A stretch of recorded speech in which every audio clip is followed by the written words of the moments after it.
Is there some task you find yourself performing frequently, repetitively on the web? With Python and modern tooling, virtually every website and every web application has become easily scriptable.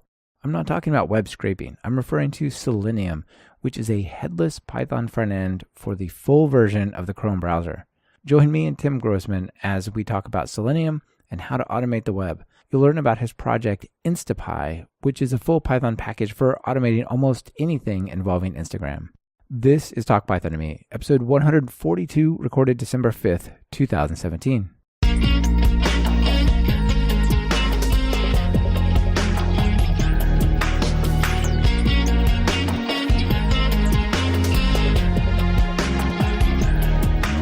Welcome to Talk Python to Me, a weekly podcast on Python, the language, the libraries, the ecosystem, and the personalities.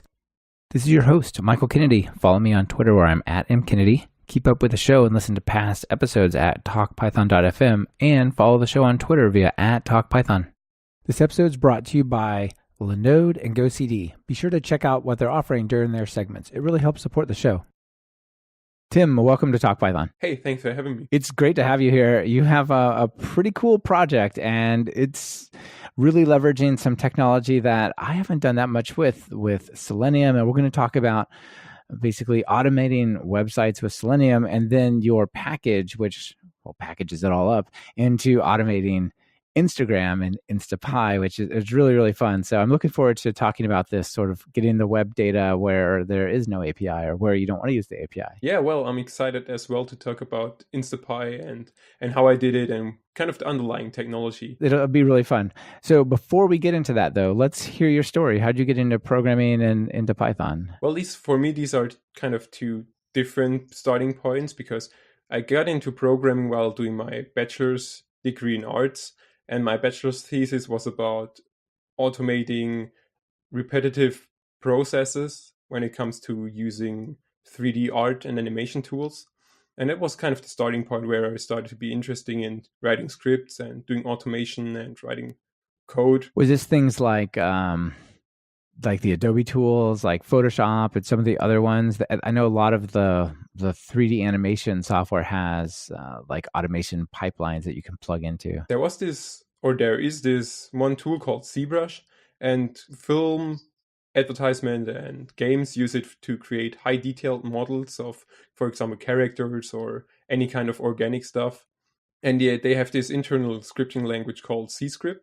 And with that, you can easily create GUI applications that help you, for example, color different layers in different styles easily. You would do that by yourself, and it would take a lot of time. But if you have a script that does it for you, and you have a nice GUI that you can use to color everything the way you want to, it saves you a lot of time in the long run. Yeah, that sounds really cool. So that got you into programming in this funky language called CScript, which I've never heard of. What was it like? Really interesting. When you first start out with such a thing, and it's the first language you get into, it's kind of hard. And it actually was a programming language or a scripting language more like, where there wasn't a lot of documentation. So it was a pretty niche language, and it was kind of hard to get in and kind of hard to keep track of. But once you get down the foundations, it's really awesome, and it's really interesting to build stuff with it because there's a huge community behind ZBrush who are all just artists. But if you're into scripting as well, you can create tools that not only help you get your workflow improve, but also help a lot of other people. Yeah, that's really cool. It's really nice that there's that community. It's probably not quite the same as being able to go to Stack Overflow and look how to do some double loop list comprehension thing really quickly, right? The resources are a little thinner, I would guess, but still very cool. All right, so one of the areas that I know in this whole space that has a lot of Python is Blender. And the 3D stuff that they got going on there. That's pretty interesting. So how did you go from CScript into Python? Python was actually introduced pretty lately in my studies. So after finishing my bachelor's degree in arts, I kind of was really interested in getting into programming. And so I started another bachelor's degree, which is computer science right now. And I'm still studying it. And quite a half a year to a year ago, we had this lecture called data mining. And as most of the Python users probably know, that Python is one of the most used languages for data analytics, data science, and all these data wrangling kind of tasks where you use pandas and TensorFlow, depending on what you do. So I had to prepare for this lecture a little bit because I didn't want to go in there without having any kind of knowledge in Python. And so I really got introduced, or I introduced myself into this Python field. I had learned Java before and JavaScript, so I kind of knew a little bit about the basics and the foundations. So it was not too hard to get into it. And a lot of people probably know, or all the listeners probably know, that Python is just a really nice language that looks like it's written how you would do it initially. So it's kind of like you say it, you can sometimes write it down, and it's pretty easy to get into. Yeah, it's really lovely in that way. There's a great cartoon that was going around, a meme on, I don't know where it was, maybe Instagram, maybe on Twitter. It was a picture of these people standing around some description on paper, and it said pseudocode, and it said, we need to convert this pseudocode into Python. And so then the next picture in the cartoon is they just put .py on the end of the pseudocode. Nice. And it's kind of like that, right? It's like, this is the way you would naturally describe it. And then, oh yeah, that's actually how it works. Just run that. Absolutely, yeah. Yeah, very cool. All right, so you said that you got your degree in arts, and now you're working on a computer science. And actually, you come from Stuttgart, where a lot of listeners know. I spent some time there as well, but neither of us are in Stuttgart right now. We're both on the West Coast in the US. So you're actually doing something pretty exciting as a sort of a little time away from your studies, in a sense, or applied studies. Yes, exactly. I'm currently sitting kind of in the heart of the Silicon Valley. And it was one of my biggest goals while studying to get involved in this area and get maybe an internship in the Silicon Valley area. And right now I'm sitting in Palo Alto, where I'm doing an internship at Bosch in the field of data engineering, which is kind of a subfield of data science and this big data field where a lot of people are currently working on. Yeah, that's really cool. Bosch is one of those companies that seems to do a little bit of everything. But, yeah, exactly. I think of them as automotive parts, but it's also so many other types of things. What kind of stuff are you doing in your internship? We have a lot of data. So we have these manufacturing lines, and these manufacturing lines, they produce a ton of data for different components. So we want to have this real-time stream of data, and we kind of operate on them. We transform it, we clean it up, we normalize it to make sure that the data scientists later in the pipeline have an easy task in operating on them and creating models out of it, creating graphs out of it, getting some better insights in general. That's really cool. I've never been really a data scientist. I've been more the programmer side of things. But I hear from the data scientists that I know that a major part of the job is actually data acquisition, normalization, cleanup. You probably use pandas and all those kinds of things a lot over there, right? Since I'm more into data engineering and less into data science itself, I'm mostly doing Python in my free time for some private projects. And at Bosch, we mostly use, for example, Scala and Kafka. We use Spark, and there's also, we could use Spark for Python because there is PySpark, but we all do it on the JVM, and therefore we use Scala. Yeah, that's cool. Scala sounds like an interesting thing. I know there was Jython as one of the options for running Python in the JVM, but I kind of feel like Jython hasn't gotten a lot of attention the last, I don't know, many years. Do you guys think about Jython at all? That's really interesting because right now I'm working on a project as well. It's also at Bosch. It's an evaluation of a third-party tool, and they have this small component, this Jython component, and I wasn't really sure what it is or what it was until I got used to it. And then I had some pretty interesting task about datetime conversion, and we had this weird datetime, and it was really nice to use Java in combination with Python and combine the forces of their datetime and date conversion libraries to create this really nice and well-structured code that does exactly what we want to do. So I think it's pretty cool to combine these, and it runs pretty fast as well. So it's not too bad, even though it's not that popular yet. Yeah, that's awesome. I know there's some major companies right in the area where you are, but I can't name their names because how I learned about this, that use Jython as a major platform out there. So that's pretty interesting. I definitely think it makes sense if you're already mostly doing Java as a company, or Similarly, if you're like a Microsoft.NET shop, to use Python.NET or IronPython, to be able to just go, okay, well, this part is better in Python. And I know I can't fight the forces, like it's trying to push back the ocean to say, we're just going to rewrite it in Python. So let's just, put them together. Like you said, that's cool. Yeah, totally. Yeah, it was a real nice experience playing around with this Python code and seeing what it can do. Yeah, for sure. Let's talk a little bit about the Instagram stuff that you've been up to. And like we said at the beginning, we'll focus on some of the foundations as well. So what are the origins of this? Like, it feels to me like it came from, you're going to help some companies basically automate their social media story. And there are automations out there. Like I use Buffer for the podcast, right? And I can schedule a social media message to go out to LinkedIn, Twitter, Facebook at any time, and like all sorts of stuff. But we're talking like, go in and comment on this post, go and like this photo, go reshare this, those kinds of things, right? Yeah, exactly. So the tool I built has a lot of these features you already described right now. And it's really for people who know some of the pages that are out there, these services that offer you to just pay $3, pay $5 to get 100, 200 followers right away. It's really not comparable to that kind of automation, if you would name it like that. It's more in the term of, all right, I have my account and my account is about cards, my account is about cats. And so I want to interact with people that also have an account about cats or also used to post a lot of cat pictures. And then the script or the bot, however you want to call it, goes to their account and, for example, likes one of their pictures or comments on one of their pictures. And you can set that all up. You can say, all right, I want to like, but I don't want to comment. And then if you want to comment, you can set comments like, all right, this is a nice cat or this is a cute looking cat. And you can also set up that you want to follow these people. And if you do that, they will see you as a person, you as a profile in their news page or their notifications page. And they, of course, will check out your account as well, because this is how the whole Instagram social networking thing works nowadays.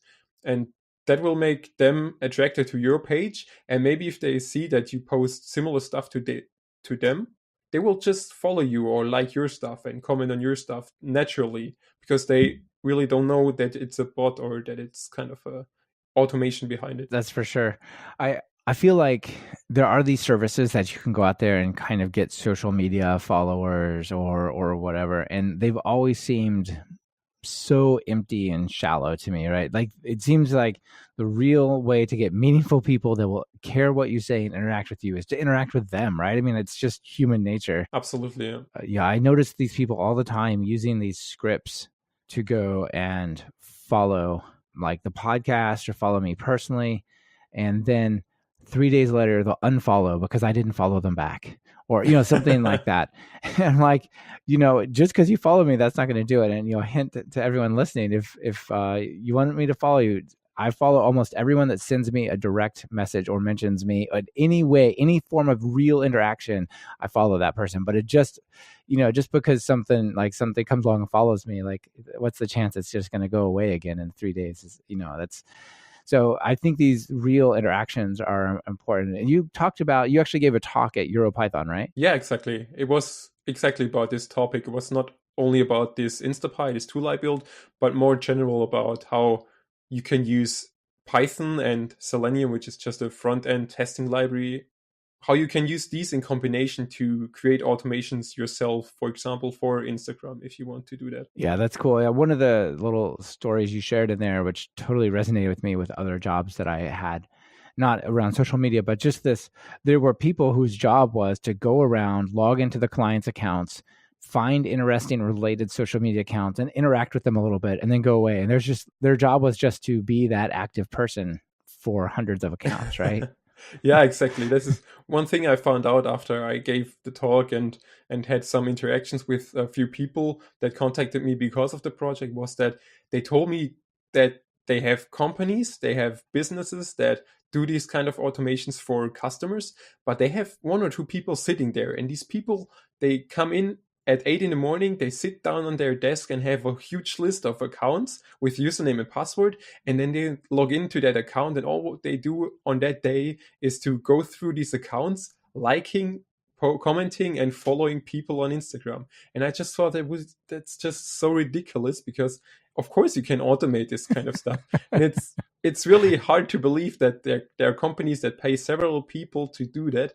If there could be, for example, one guy that is working on it full time to automate this kind of stuff. Yeah, I worked at some companies where there was a lot of manual stuff. It was not a company full of programmers, it was a company full of scientists, and they would do all these things manually, and they literally had like grad students and stuff who would just go through the data and do this repetitious stuff. And like, we could just write software this week to like do all of this and without errors and right away. And they were totally terrified. They're like, you're going to get rid of our jobs. Like, no, we're going to make it so you can actually do the jobs humans are meant to do and not have to do this junk. And so then, after a month, they were doing like higher level, more interesting stuff.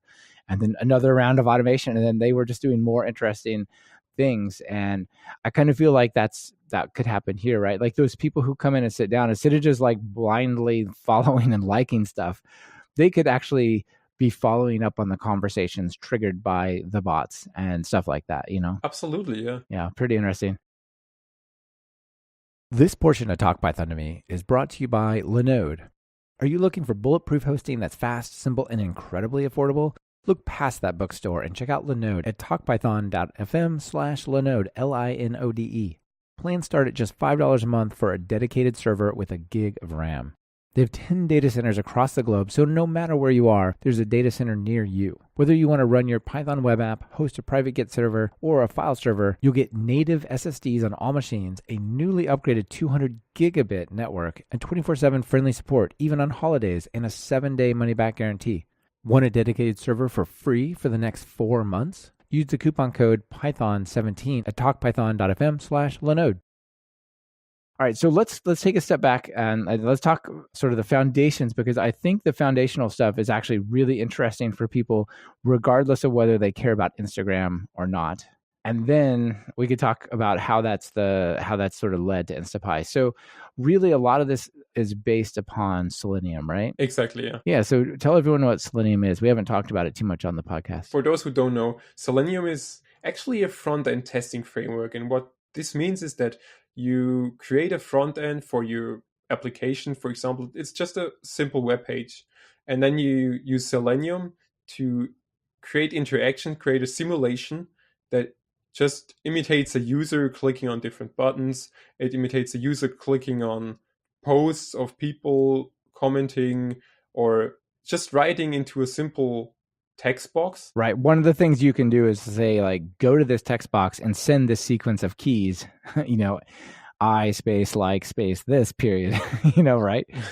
So this is different from, say, like Beautiful Soup or something where you just get the HTML. This actually has like a headless Chrome the browser, and it runs that, and then you interact with Chrome through Python, right? Yeah, exactly. So for example, the first step is always to create a new browser instance. And if you don't use Chrome headless, it will just open up a new browser window as you would do it if you would do it manually. And in there, then you can do this automation in terms of saying, all right, I want my mouse to be at this position, and click that point in the graphical user interface. Yeah, and you can actually watch it, right? Exactly. Yeah, you can sit there and watch your automation doing the job for you, actually. That's pretty awesome. I'm working, look, no hands. And it's pretty easy to install, right? It's super easy because it's a simple Python package on PyPI, and you can just do pip install Selenium and you're ready to go. Yeah, that's really awesome. So the way to get started is you basically create an instance of Selenium. You tell it to use the headless Chrome, and then you just set up a request, right? And then start interact with it. Yeah, exactly. That is the full pipeline here. Yeah, nice. Not too hard. And so it loads up. And one of the things this is really important for is if you were to use screen scraping on any website that uses a modern Java front-end framework, you might call them modern web. I'm not sure that's really the right term for it, but any AngularJS, Vue.js, these types of sites, what you're going to get back if you hit them with, say, request plus beautiful soup is a bunch of mustache curly braces where data would go if it were to run the JavaScript, right? That's one of the biggest problems when using, like you said, requests, because this content is only rendered dynamically once you enter the page. And if you just use requests, you will get back the skeleton of the page, but not the skeleton filled with the actual content. Right. So this basically, it's real Chrome, so it really runs all the stuff that's happening there, but you have this really nice way to interact with it. So there's a couple of ways in which you might go find things in the page. Like maybe let's take the example of logging into Instagram through Selenium, right? So give us a bit of a description, maybe the X pathway, and we'll talk about page object later. What you have to do to make it work is you kind of look into the page HTML of the web page. So you just open up the document HTML, and then you can look into it, and you can, for example, select one of the page elements. Let's say we are on the login page and we want to go into the username input box. So we just look up the XPath in the XML, in the HTML, and once we found the input box, we can then use that identifier. For example, we could use a combination of the element class, which is, for example, the input field, and the class itself or an ID to get a combined query, which we can then use to uniquely identify this input box. Yeah, that's really cool. And so what you actually get back is you get a Python object, and then you can send it the keys and otherwise interact with it, right? And so you could go say, write the XPath expression to find the username and send the keys, your username, find the XPath expression for the password thing, get that object back, send it the keys, your password. And then you could actually go do the same thing for the login button, and then you can call click or other types of JavaScript behaviors on it, right? Kind of the way it works. And it won't get any more hard. Yeah, that's really, really interesting. The other thing that I thought was pretty cool about it was action chains. Do you want to tell us maybe about how action chains work? Action chains are kind of the same commands, but you can chain them together so you only have one execution instead of several ones. So for example, let's again take the example of just logging in a user. Before that, you would have to write several commands to find the element, for example, for the username and password, and then send the keys there and click on the login button. If you use action chains, you can chain them together and put a execute command at the end, which will then trigger the whole chain to execute after all, which will also move your mouse cursor, for example. This will create a more natural interaction than only using the simple commands. Yeah, I don't know how much of a anti-automation detection these different sites use. I know some of them, even when you're doing basic screen scraping, they won't respond to you if they think your user agent is not something like Chrome or Firefox. If they see that as request on Python 3, they're like, no, thank you. The content is empty. But if you go and spoof the header for user agent, it's like, oh yeah, here's the HTML. I love you, dear user. Welcome. So it sounds like this might also be a little bit of a good thing for that. Yeah, exactly. And especially a lot of the pages really do block you off in general, so they don't even give you an empty object. They will just maybe make sure that you won't get a response at all, and it's really hard to get dynamically rendered content on some of the big pages because they have these agreements, these license agreements that especially state that you're not supposed to crawl the web page and this kind of stuff. Yeah, sure. There's actually, I had long ago, I'm sorry, I'm forgetting his name. I had the guy behind Scrapey on, and he actually runs web scraping as a service at scrapinghub.com. And it has all these different servers, and it has all this infrastructure for dealing with these types of things, always come from a different IP address and all sorts of stuff. But it's definitely a challenge to work with some of the sites, especially if they don't want you to. All right, so we've gone through this action chain, we've logged in, and then on most of these social media sites, certainly Instagram, Facebook, and Twitter, for better or worse, they've deeply embraced the idea of the infinite scroll rather than some form of paging, right? Yeah, this is, if you want to automate this kind of stuff, it's totally annoying. Sure. So tell us what the problem is and how you might solve that with Selenium. If you check out for example, the feed page of your Instagram profile, you will see that there's only a few posts prefetched and all the other stuff will be fetched once you reach the end of the page. This is pretty good for the performance of your network because you only have to get all the data that is visible right now. But if you do it with a query, then you have this paging style where you get for example, eight posts per query, and then you have to make sure you keep that paging object as well so you get more data. And with Selenium, this is pretty easy because since you're an automated user, you can just use a command to scroll down to the bottom of the page and scroll up again. And once the new content is loaded, you do it over and over again. This will just trigger new content to be loaded all the time, which will make sure that you have a really nice and large portion of the web page visible. Yeah, and it usually has that little loading GIF at the little spinning loading thing at the end as it's loading up. So can you detect that and wait for it to go away, or do you just give it some time and just go to the end and just wait for 5 seconds? Like, okay, we probably have more. Let's try it again. What it's doing right now is it will scroll to the end of the page and then it will scroll up again and it will wait a few seconds before it will try again. And if there's no more content, we will detect that and then it will kind of try again. So it's more like a two-way security that you will actually get new content. If you don't have any network, it will just stop doing it and then get the content that is already there. Okay. Another one of the problems that you talked about, well, I guess there's a couple of problems. One is the obvious problem that if you're using XPath, it's super dependent on the structure of the HTML. Like, it's even worse than using CSS, which already depends on the page structure, but it's like really the true structure. And if it changes, that's really bad. And, most people are like, whoa, wonderful. Twitter redesigned their website. And I could just imagine some people going, oh no, we're going to have to get right on this. Yeah.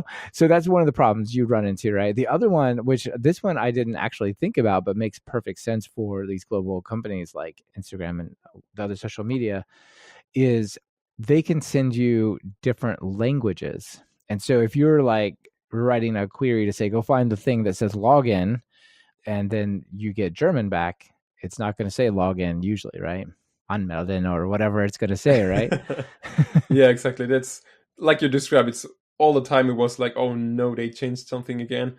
And for example, with the language part, you can actually force Chrome to use a specific language. So this was kind of the first things we introduced to make sure that we don't have a big problem with the languages at all, because searching a button for its text is pretty nice, and they won't change the English text in a lot of cases because it's just like default or standardly described.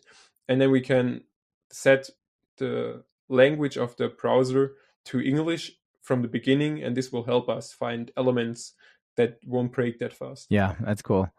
Yeah, I definitely learned about the setting the preferred language in your browser when I moved to Germany. So that was I could read a little German, but I can't do all my web work on German. It's just not, it wasn't that good. So yeah, all right. So those are some of the problems. One thing that Selenium has that's pretty cool is something called the page object pattern that takes away a lot of those issues, right? Yeah, exactly. Yeah. So tell us about the page object pattern. Is actually just another design pattern that was kind of introduced by Selenium itself. So in the page object pattern, you just assign each page a separate object. So it's a little bit of an object-oriented approach to this whole web automation thing. And for example, if we take the login page again, and you build a page object pattern, you build a page object of that login page, then you will just focus on the important parts there. So for example, we again have the user name field, we again have the password field, we have the login button, and for example, we have a drop down for languages or the sign up button. And then you will just assign each of the fields of that object will be XPath to one of the elements on the page itself. Yeah, that's cool. But it knows, okay, I've detected it in the HTML that way. So it's not like it's going to vary so much. You just have the end result that you're after, like the username or something. And on this page object, it's kind of meta. The things like text boxes and stuff, those are the attributes, and you can interact with them that way, right? And what do the buttons become? Functions? You still have the buttons as fields there, but you also create methods or functions for the buttons itself. For example, you will have a login function that just triggers the click on the login button itself, just so you have a really nice abstraction over the more complex structure, which you can call really easily, and therefore you will get a really nice API layer. That sounds really, really nice. You solve so many problems. You solve the page structure changing. You solve having to worry about actually what the XPath queries are.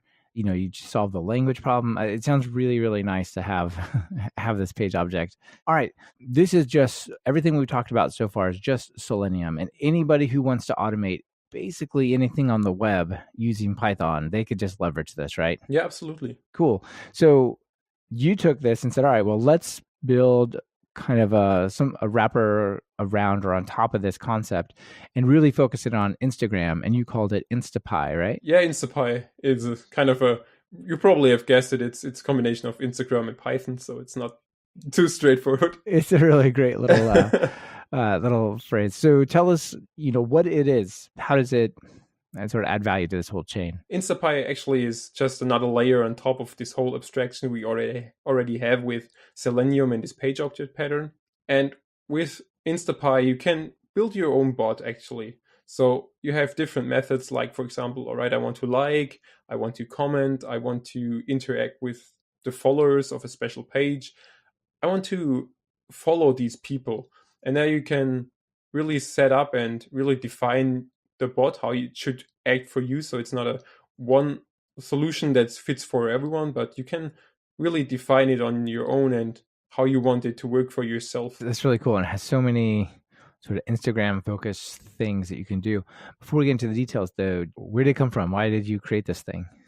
Were you trying to like beat your friends on Instagram and you're like, I'm going to have more followers by the end of the week, I promise?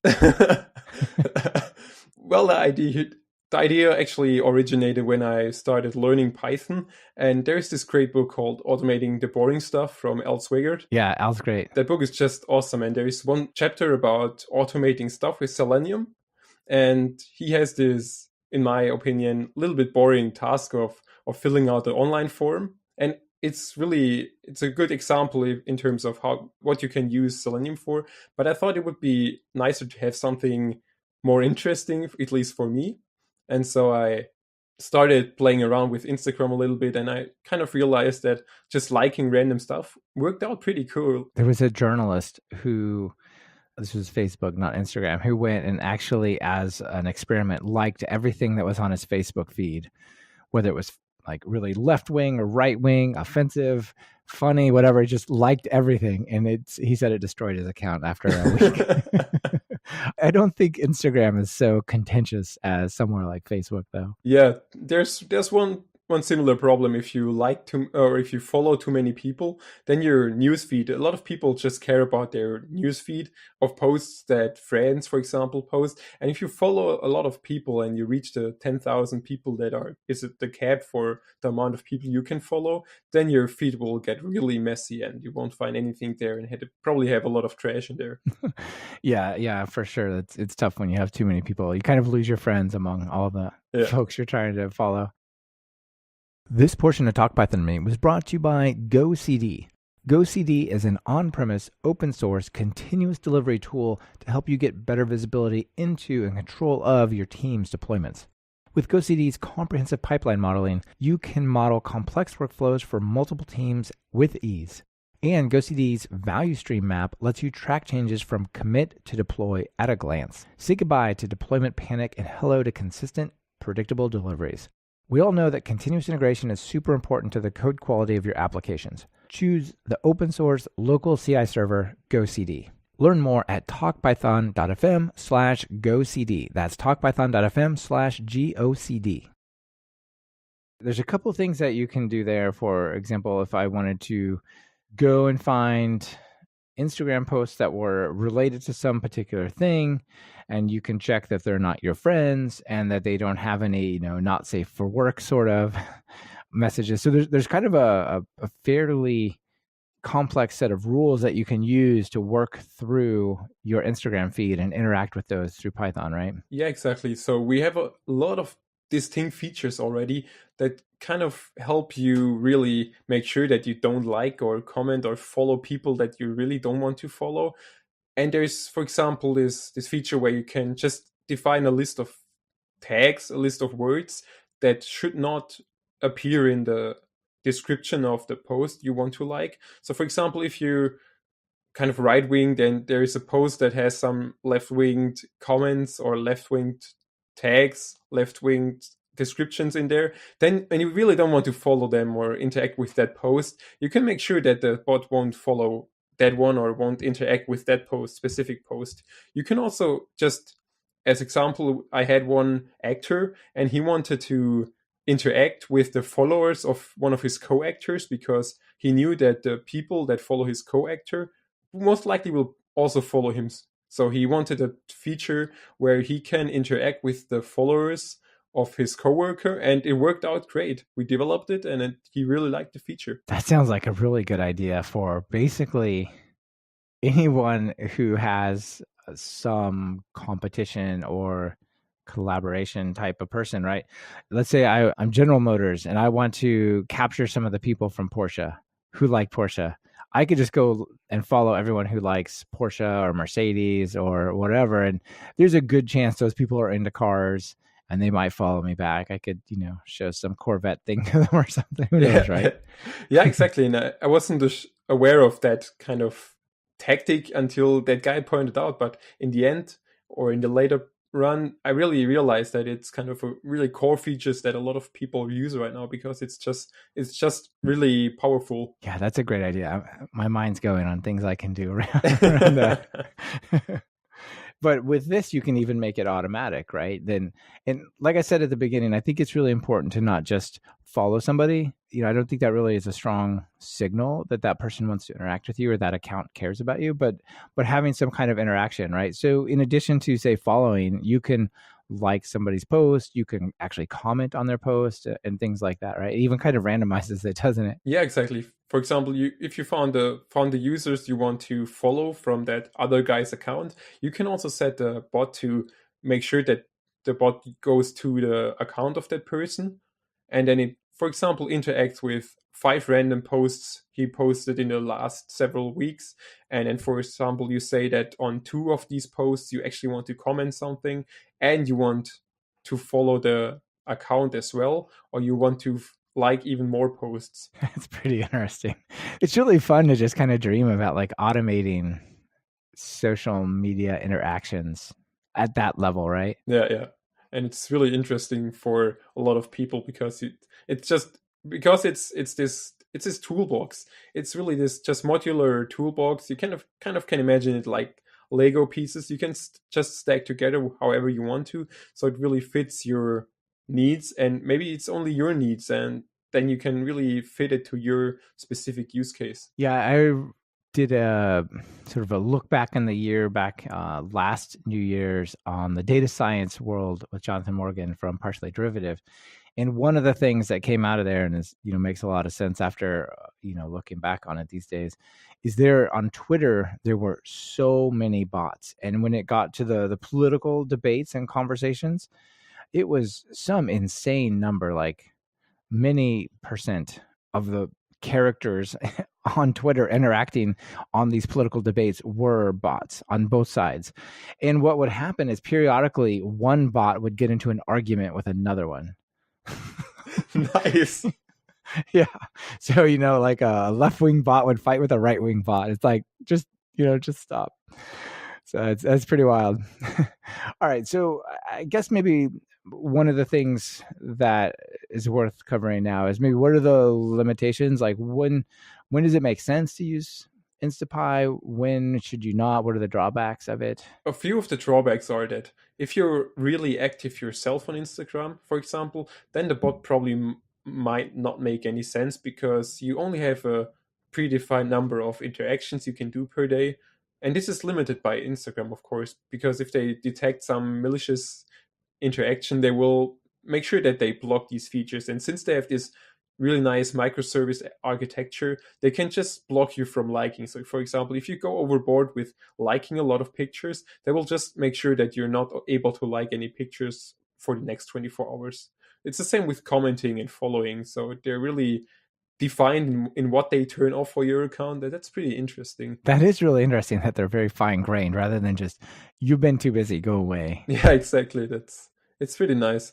And maybe another drawback of InstaPy itself is that even though it's kind of automated right now, as it is right now, you still have to make sure that you take a look at it every now and then, and that you don't let it carry away, because in some cases there can be problems with commenting as well if you did not define everything as close as possible. So for example, a while ago I had a guy that accidentally commented on a post of someone that had an illness, which was pretty serious, and Yeah. of course he only set up the basic comments like awesome, super cool, and wow, this is so nice. And yeah, and so one of his bot just commented, wow, this is super nice on the bottom of this That's post. so terrible. Yeah, and it's so wrong on many levels, but yeah, you got to be really careful about that kind of stuff, right? it's still just a script.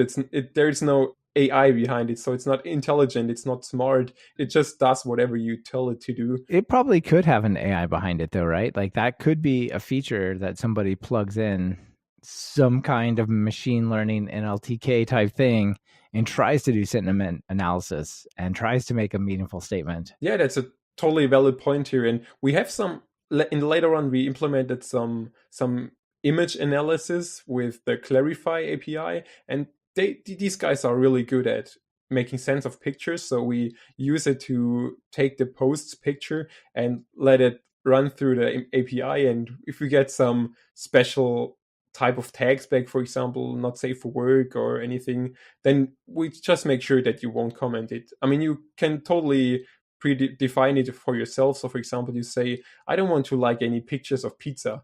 And then you just say, yeah, sure, whenever the API detects there is pizza in the picture, don't like that picture. Yeah, we're a taco shop. We don't want pizza.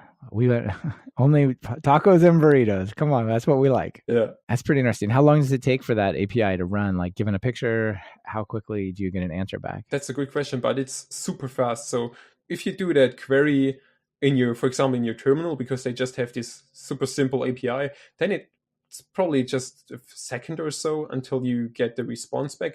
But that's not a point with InstaPy, because InstaPy in general more works like a slow tool, because if you go too fast, Instagram, like I said, will block you off. And so we have this predefined kind of wait times in there that, for example, delays a second like for like 3 seconds. So this API call isn't really a problem here. If it takes a little bit more time, nobody cares, because it's just kind of a random factor that will make your bot a little bit less likely to be detected. So let's see. What advice would you give to companies that are thinking of doing this kind of stuff?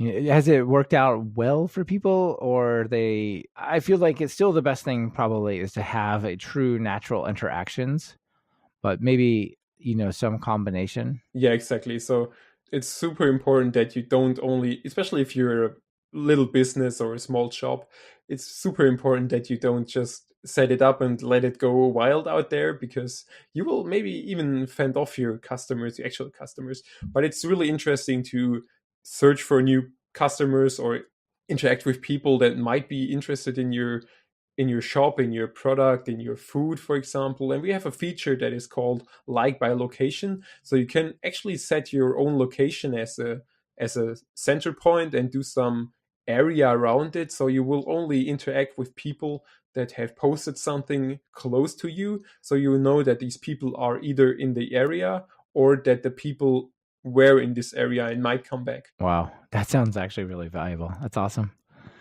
What do you think about the ethical side of these things? Like, this can let businesses have richer interactions with their customers, but it also, I can see how it could be abused. It's always very hard decision to make and very hard decisions to make in the long run, because there's so many things that can be abused and so many things that can be used to not only help your business but also kind of destroy your business, even though you're not aware of it, because of course there's not always someone that takes care of the whole bot itself and checks every comment twice before it gets posted.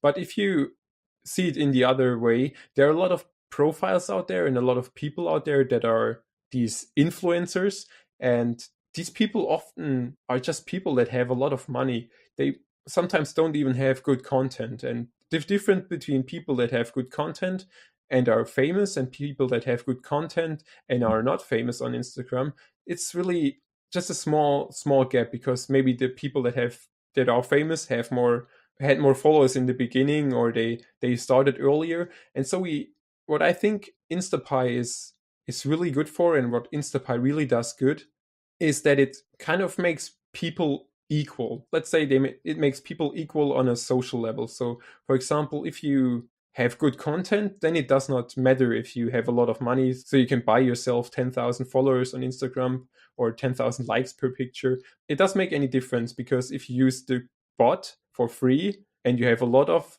bad pictures, or you use the bot for free and you have good pictures, of course the person with the good pictures and the nice content will be preferred by the people he interacts with them with for himself.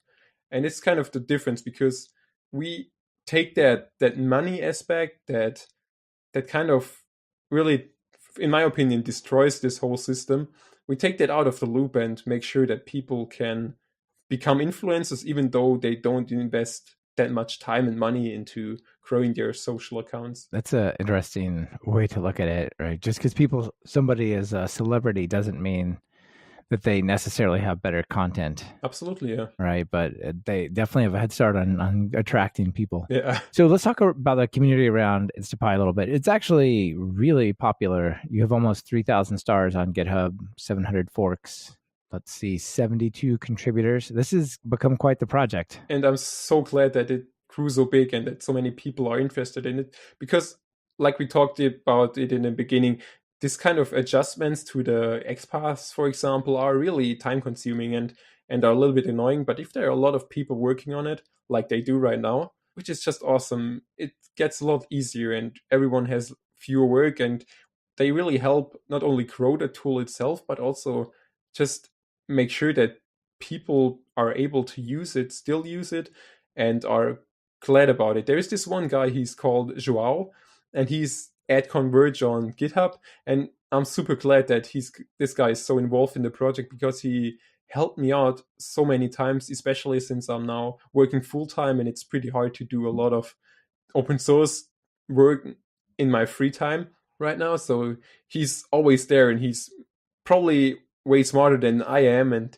he's just super active and helps out. And there are a lot of people like him, and it's so interesting and so nice to see a community building around this tool that not only uses the tool, but it's self-contained already. So if I don't do any interaction anymore, the tool won't die. It's just the people help each other, the people communicate with each other. They even build a Slack channel without me being really involved, and they kind of are totally active there. It's close to 150 people that are on the Slack channel, and it's just so amazing to see and to hear about all these progress people make with InstaPy, and all these emails I get about how they use InstaPy and that they thank me for building it, even though I kind of built the initial tool and I kind of built this idea of pushing it open source to make everyone able to access it. But in the end, it turns out that the community is way better in improving that script and improving the publicity of it. And this really, I'm so thankful for that community, because it makes the tool way more attractive, and it keeps me in the project myself, because sometimes I thought about quitting, especially after I got some less nice emails from people. There was one guy from South Africa. He's doing social automation as kind of a way to finance his master's degree, and he wrote me that I should take down the project because it keeps him from getting more customers or from getting more clients that pay him to do their automation with which he pays his bachelor's degree with. So I kind of had some points where I thought about maybe I should stop supporting that project, but this community really speaks for itself. It's definitely got a life of its own, right? There's 711 copies on different repos already. So that's pretty cool.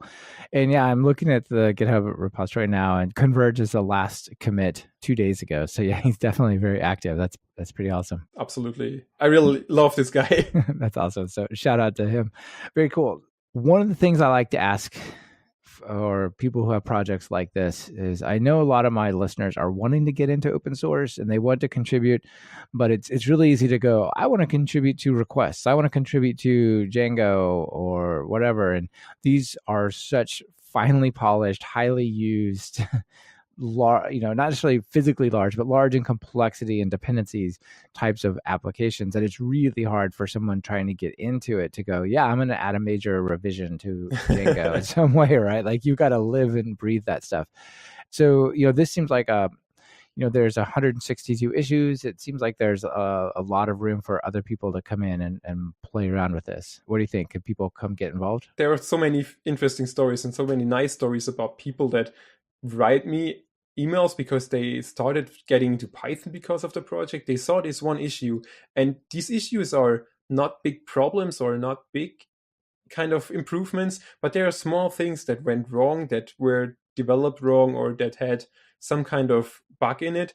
And so people start digging into the code and thinking about how they could solve it. And then they fork the project, they play around with it on their local machines. And at some point, they, of course, find the problem, because all of these problems are not that big of problems. You don't need to write a ton of tests for it. You don't need to really write a ton of code for it. And it's super easy to contribute. And that's probably one of the reasons why there are already so many contributors, because it's just fun, it's easy, and you can help a lot of people. There will be a ton of people that are thankful for you fixing that bug in that tool. It's just great. Yeah, that's really, really cool. So it does seem like a project that's kind of the right size for getting involved in open source. It's not massive, but it's also not a toy project, right? It's kind of fairly approachable. Absolutely, yeah. It's one of these medium-sized projects that got some attention, but not too much to be really heavily developed by a core team, but it's all open source and it's all contributors. Yeah, excellent. So another thing that you talked about when you were at EuroPython that I thought was pretty powerful was the effect that working on open source has had on your career, at least on the software side. I don't know about the art side. Maybe speak to that a little bit and share your story there. Sorry, in terms of art or? No. Like just, you said how you laid out like a couple of things that changed because you contributed to open source. So like you got like requests for internships, job offers, all sorts of cool stuff that happened by just creating this project, for example. This got really crazy. In the beginning, it were just people asking me to join their teams and to interview with them. And when I started putting a note on the bottom of my article about InstaPy, people really contacted me that since I want an internship, don't you want to come over to Iceland? Don't you want to come over to Australia, to Japan, to Brazil, to the United States? It was just completely all over the world. People from all over the world wrote me in mails that they would be interested in having me in their team, and it's just so crazy. And I got the talk at EuroPython because of that project. I now got another talk at the DevFest in Mountain View about that kind of topics. And well, I'm sitting here right now and talking to you. Yeah, that's right. It's pretty amazing. I think you are in just such a different position when people come to you and they're like, we want to work with you, and here's what we can do to make that amazing, as opposed to you writing, going to the contact us form on 100 random companies and saying, I promise I'm good, I want to come work with you, right? It's not even the same type of thing, right? Yeah, and if they see that you have a good GitHub profile, of course, recruiters and any type of people that search for other people that have some experience, of course they will look at your GitHub profile, because it's just kind of the social profile of a developer. It really is. And one of the things that I think is interesting about GitHub is it's super hard to fake your commit timelines, right? Like if you've got 5 repositories, but they all appeared 10 days ago, like that, it's like, well, maybe they just put that here for this interview or because they now want a job. But if it's been there for 2 years and there's like lots of green bars and on the little commit, I don't know what you call that, streak or whatever they have at the bottom, right? That's definitely a very strong signal. So I think that's cool. Absolutely, yeah. It's just crazy what a nice presence, a nice open presence as a developer can give you, and how much value is in this kind of portfolio. It's just crazy. Yeah, I was talking a while ago with someone, I can't remember which episode, but if you start your own project, that's one thing. But if you contribute to other people's projects, at a lot of these Python meetups, there's the sprints that are after, right? So if you go and contribute to InstaPy, maybe there's an InstaPy sprint and you can work with some of the other developers there, or you contribute to Flask, you can go work with the core developers of Flask, and that can really create connections that are quite valuable in the developer space that you wouldn't just get normally, right? You can sit down with the core team and actually work on some product. And so next time you're in an interview and they're like, oh, I see you've talked about Flask. And so why would you do this? Like, well, here, when we wrote it internally, this is what it did. And that's why you do it. This like, okay, you're hired. You know what I mean? Like that's a really interesting and not super hard thing to do, right? Like if you go to these sprints and sit down, like you can sit with a really experienced person and level up that way. This is also one thing I love about open source is that if you want to contribute, you have to dig into their code. You have to understand their architecture. You have to understand how they write their code, their style guides, and their kind of relations between classes, for example. Then this will just make you so much better developer. It's insane. It's really wonderful. You can definitely absorb a lot of that years of experience, especially if you're new. Awesome. All right. Well, Tim, I think we're just about out of time. We have to leave it there for InstaPy, but it sounds like a fun project and also one people can get involved with. So before you go, though, I have 2 questions for you. The 2 questions. First of all, if you're working on InstaPy, what editor do you open up? If I work on InstaPy, it's definitely Pycharm. And if I get into some more data sciencey stuff and create some metrics and this kind of get some insights into InstaPy, then I will use Spider. Okay, yeah, those are really cool. People haven't mentioned Spider very much, but it comes with the Anaconda distribution, and it's kind of the data science equivalent of Pycharm, I guess. Maybe is the way to think of it, right? That's probably why it's 2 editors, but they're kind of the same. They're kind of parallel but different. That's cool. All right, and notable PyPI package. I'll go ahead and throw out pip install InstaPy for you. What other one? Sadly, InstaPy isn't on PyPI. Oh, is it not?